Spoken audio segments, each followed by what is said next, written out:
Assalamualaikum warahmatullahi wabarakatuh. Bertemu lagi dengan saya. Bagaimana kabarnya?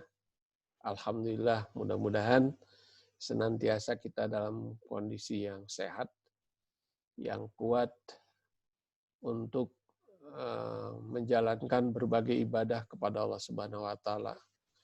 Baik, ya, kita akan melanjutkan di dalam pemasaran jasa ini.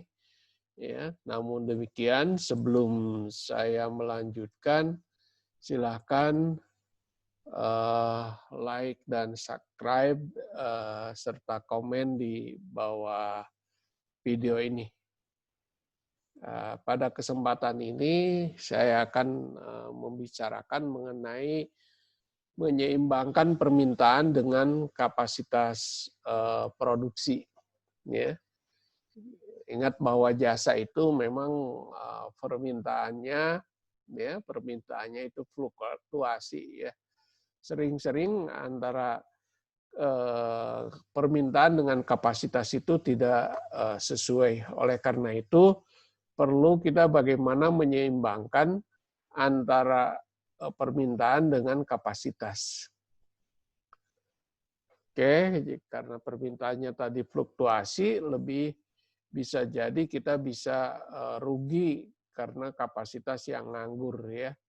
Oleh karena itu antara bagian operasional dan bagian SDM ini harus benar-benar mensinkronkan antara proses produksi. Ingat bahwa proses produksi jasa itu bersamaan ketika konsumen mengkonsumsinya. Oke, jadi ada bisa terjadi permintaan yang berlebihan. Ya, ini gambar ini bisa Anda lihat, di mana pada saat ini adalah ini siklus yang pertama dan siklus yang kedua. Ya. Ini yang biru tebal ini adalah di mana pendayagunaan rendah. Ya. Nah, pada posisi ini kapasitas yang optimum. Pada kapasitas optimum. Melewati ini sedikit, ini kapasitas maksimum yang tersedia, sehingga bisa dikatakan permintaan itu melebihi kapasitas. Apalagi kalau yang ini, ya, kapasitas melebihi kapasitas, bahkan mungkin bisa kehilangan bisnis. Ya, volume permintaannya yang meningkat, sehingga permintaan lebih berlebihan itu juga bisa mengakibatkan tidak bisa melayani dengan optimal. Permintaan melebihi kapasitas optimum juga. Nah, yang diharapkan adalah keseimbangan antara kapasitas dengan permintaan, ya. Pada kapasitas optimum inilah yang diinginkan, gitu, ya. Karena pada kapasitas optimum itu adalah perusahaan menguntungkan. Membangun hambatan dalam mengelola kapasitas dan permintaan. Menyesuaikan tingkat kapasitas untuk memenuhi variasi permintaan. Mengelola tingkat permintaan ini dari kapasitasnya dan permintaannya. Mendefinisikan kapasitas produksi. Pertama, fasilitas fisik yang didesain untuk menampung pelanggan. Kedua, fasilitas fisik yang didesain untuk menyimpan atau memproses barang yang dimiliki oleh pelanggan atau yang ditawarkan kepada pelanggan. Yang ketiga, perlengkapan fisik yang digunakan untuk proses jasa seperti manusia, kepemilikan atau informasi, dan keragaman produk yang bersifat spesifik. Dan yang keempat, tenaga kerja. Elemen kunci di dalam proses produksi jasa ini adalah tenaga kerja yang tinggi, ya. Terutama adalah dalam jasa yang kontak tinggi. Namun demikian sekarang bisa saja tenaga kerja itu bisa digantikan dengan teknologi. Dan yang kelima adalah infrastruktur di dalam penyampaian jasa. Nah, mengelola kapasitas. Tingkat kapasitas itu dapat diperluas atau dipersempit. Ini idealnya begitu. Ketika permintaan meningkat, maka mudah memperluasnya. Ketika permintaan berkurang, maka bisa dipersempit. Namun demikian kan tidak semuanya seperti itu. Ya, kapasitas yang elastis itu tidak semuanya. Ya, karena kalau permintaannya turun, berarti banyak kapasitas yang berlebihan atau ya. Kapasitas atau yang disebut dengan idle capacity, ya. Idle capacity itu tidak efisien ya karena banyak kapasitas. Oleh karena itu harus dirancang bagaimana kapasitas itu disesuaikan. Misalnya di kelas yang jumlah pesertanya 10 orang itu ya lebih efisien punya ruangan yang lebih kecil yang bisa menampung 10 orang. Jangan sampai digunakan kapasitas 20 orang atau 30 orang. Itu kan idle capacity. Ya, di dalam jasa paling sering terjadi idle capacity. Karena apa? Karena ya itu tadi permintaannya sering fluktuasi. Pesawat terbang misalnya karena sudah dijadwalkan sesuai dengan rutenya dan jadwalnya, ya baru ada penumpangnya sekian orang ya harus berangkat ya. Itu. Nah, mengatur kapasitas agar sesuai dengan permintaan. Nah, yang pertama kita membuat jadwal waktu kerja yang lebih longgar di kala permintaan rendah. Ya, jadwal waktu kerjanya. Kalau permintaannya low season gitu ya, bolehlah karyawan itu tidak masuk misalnya. Gitu. Yang kedua, melatih silang karyawan. Nah, melatih silang karyawan artinya ketika permintaannya meningkat, maka karyawan yang bukan pada bidangnya harus bisa men-tacklingnya. Seperti di minimarket itu biasanya ada 2 tempat kasir di situ ya, tempat pembayaran. Yang rutin misalnya 1, tapi ketika penuh banyak yang antri maka dua-duanya harus dijalankan. Yang ketiga menggunakan karyawan paruh waktu nih. Ada nggak karyawan yang bisa di-hire ketika permintaan meningkat dan ketika low season dia bisa menunggu. Yang keempat mendorong pelanggan untuk melakukan layanan mandiri swalayan. Ini juga supaya efisien, meminta pelanggan untuk berbagi dengan penumpang lain. Contoh misalnya ketika peak season misalnya taksi itu bisa mau berbagi dengan penumpang yang lain misalnya untuk pada tujuan yang sama.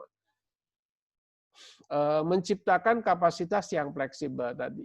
Ada nggak tempat yang bisa diperluas, mudah diperluas atau dipersempit? Hotel misalnya ya, atau kampus kelasnya tadi ya, ada yang ruangnya itu bisa di ini ruang-ruang pertemuan misalnya di hotel atau di gedung pertemuan ini ada yang flexibility capacity ya dengan cara diperluas, dipersempit dan sebagainya.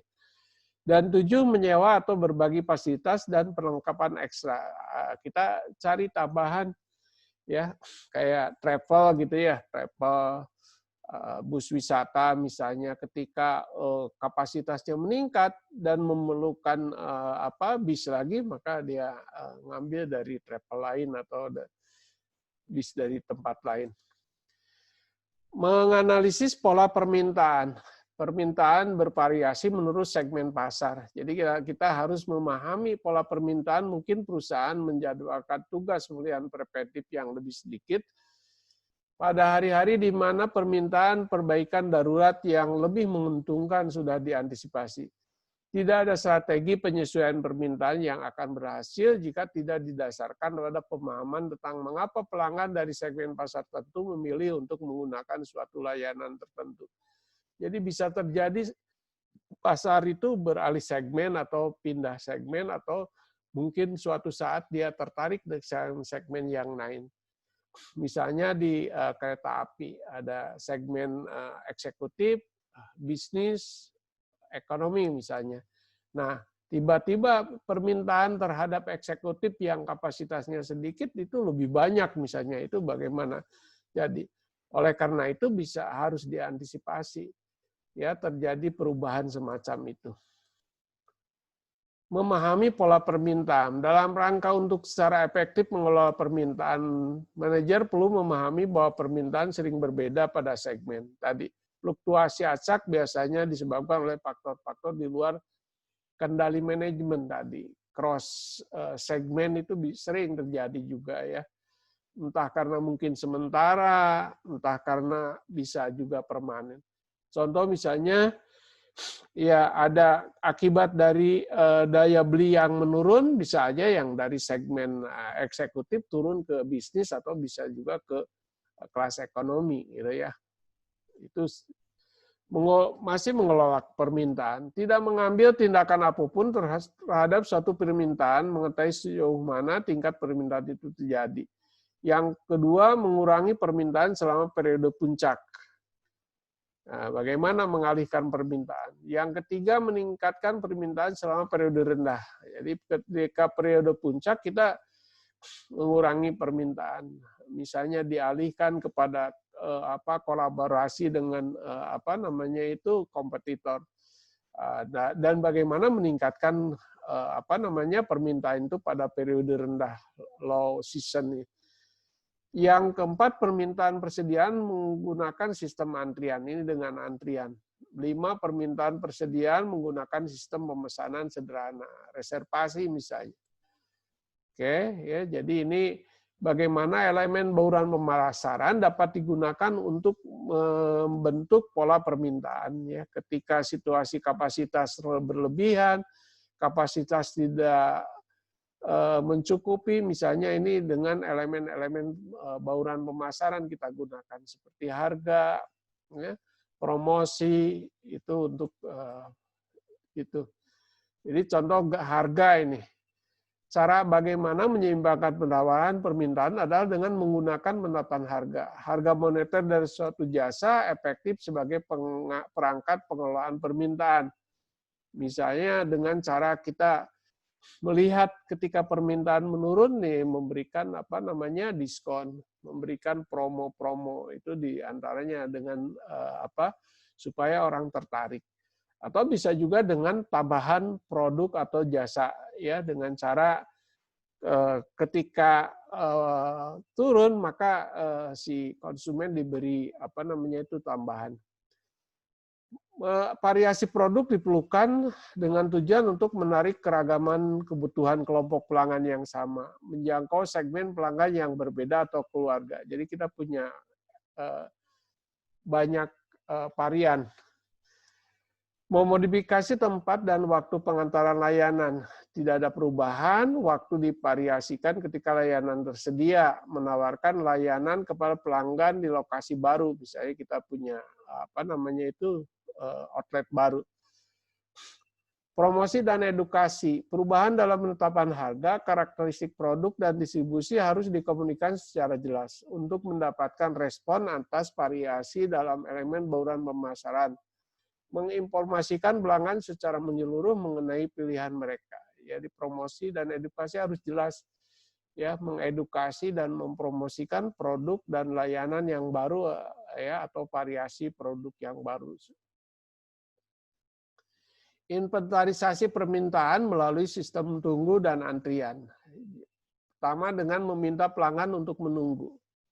Yang kedua dengan menawarkan peluang untuk melakukan reservasi atau pemesanan terlebih dahulu pada pelanggan. Jadi menunggu itu sudah hal yang umum ya di masyarakat ya, dan termasuk juga antrian. Jika permintaannya meningkat maka boleh buat kita buat antrian. Nah, bagaimana mengelola antrian? Nah, kita yang pertama pertimbangkan kembali sistem antrian yang ada. Membuat sistem reservasi. Ya, sistem reservasi ini untuk menghemat ruang tunggu dan sebagainya. Yang ketiga, menyesuaikan sistem antrian berdasarkan segmen pasar yang berbeda-beda. Bisa dibuat beberapa tempat antrian sesuai dengan segmennya. Di bank biasanya terjadi transaksi minimal 25 juta isi yang umum di sana untuk antrian apa dan sebagainya gitu ya. Yang keempat, mengelola perilaku pelanggan dalam persepsi antrian mereka, merancang ulang proses untuk peringkat waktu transaksi. Konfigurasi antrian yang berbeda dalam antrian tunggal yang bergilir satu persatu, pelanggan melalui beberapa titik layanan, antrian paralel beragam penyedia jasa, jadi menawarkan lebih dari satu meja layanan, sehingga memungkinkan pelanggan untuk memilih satu dari beberapa. Antrian tunggal beragam penyedia jasa, jenis antrian ini memecahkan masalah antrian paralel untuk beragam penyedia jasa yang kecepatan layanan tidak sama. Ya, satu persatu, ada yang lebih cepat, ada yang lambat. Antrian khusus melibatkan beberapa antrian yang dibagi berdasarkan kategori pelanggan.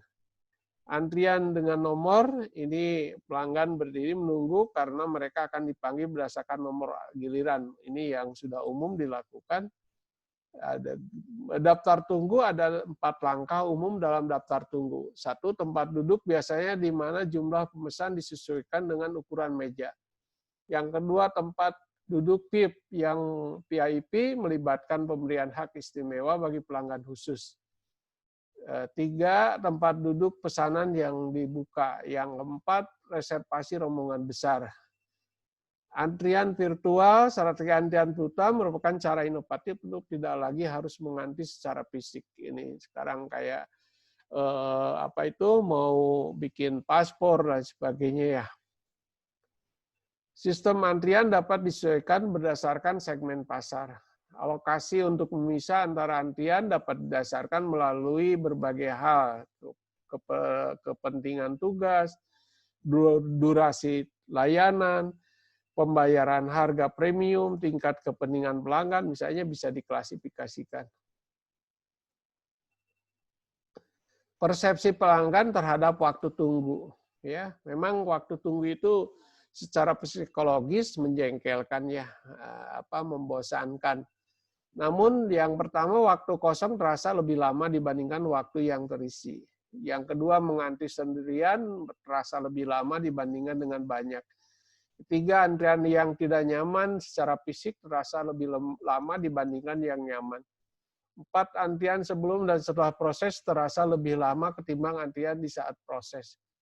Kelima, antrian yang kurang adil terasa lebih lama ketimbang antrian yang adil. Dan keenam, antrian dalam suasana yang belum dikenal terasa lebih lama di dalam suasana yang lebih dikenal.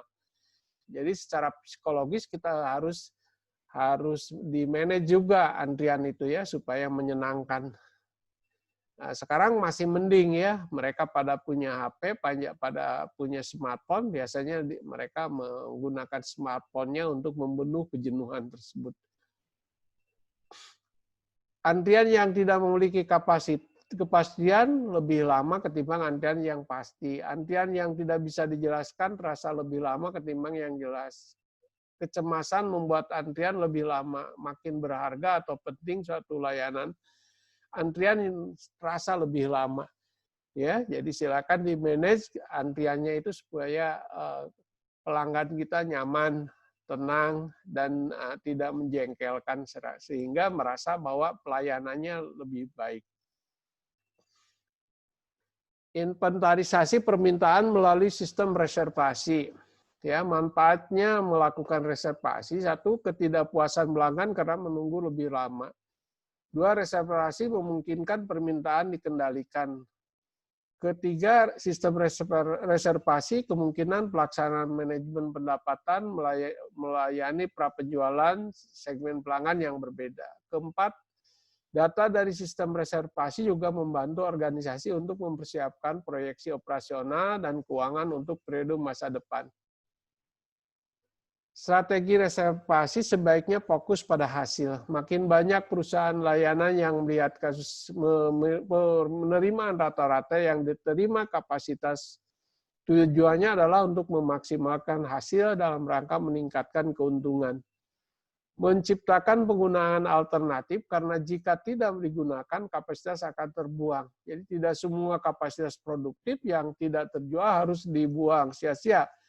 karena permintaan alternatif dapat diciptakan oleh perusahaan yang inovatif. Jadi ada penggunaan ketika nganggur lah, dari misalnya aula sebuah kampus bisa saja digunakan untuk resepsi pernikahan dan sebagainya. Kapasitas yang terpakai antara lain menggunakan kapasitas untuk diferensiasi layanan ini. Ya, bukan hanya untuk kegiatan kuliah, misalnya bisa digunakan yang lain. Memberikan imbalan bagi pelanggan terbaik dan bangunlah loyalitas. Kasih bonus, kasih pelanggan-pelanggan yang loyal. Ketiga, mengembangkan pelanggan dan saluran distribusi. Keempat, memberikan penghargaan bagi karyawan yang sungguh-sungguh dalam memberikan pelayanannya. Menukarkan kapasitas yang kosong, bagaimana supaya bisa terisi ya kapasitas. Mengelola permintaan, kapasitas yang efektif memerlukan informasi. Kategori informasi yang penting adalah pertama data historis. Kedua, perkiraan tingkat permintaan. Ketiga, data segmen per segmen. Yang keempat, data biaya. Kelima, variasi signifikan pada tingkat komposisi permintaan. Keenam, sikap pelanggan, dan ketujuh, opini pelanggan. Informasi ini harus kita kumpulkan ya supaya kita bisa memudahkan di dalam mengelola kapasitas tersebut. Demikian saya kira mengenai pengelolaan permintaan. Bagaimana supaya permintaan yang ada itu seimbang dengan kapasitas yang kita miliki, sehingga dengan demikian kita tercapai keuntungan yang optimum ya. Mudah-mudahan bermanfaat, selalu berpikir positif dan optimis untuk menatap masa depan. Tidak ada sesuatu yang sulit dan susah kalau kita dijalani dengan sebaik mungkin dan ikhlas. Assalamualaikum warahmatullahi wabarakatuh.